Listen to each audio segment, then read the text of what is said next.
ఇది రామ భక్త హనుమయ్య సన్నిధి కొలిచే భక్తులకెల్లా ఇదియే పెన్నిది ఓ రామ భక్త హనుమయ్య సన్నిధి కొలిచే భక్తులకెల్లా ఇదియే పెన్నిది పవిత్రమైన క్షేత్రం ఆ పవన కుమారుని నిలయం పవిత్రమైన క్షేత్రం ఆ పవన కుమారుని నిలయం అవనిలో పుణ్యధామం శ్రీ ఆంజనేయుని ఆలయం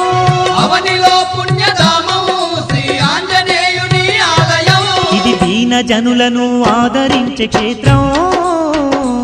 దివ్య సుందరుడైన మారుతి మందిరం ఓ రామ భక్త హనుమయ్య సన్నిధి కొలిచే భక్తులకెల్లా ఇదియే పెన్నిది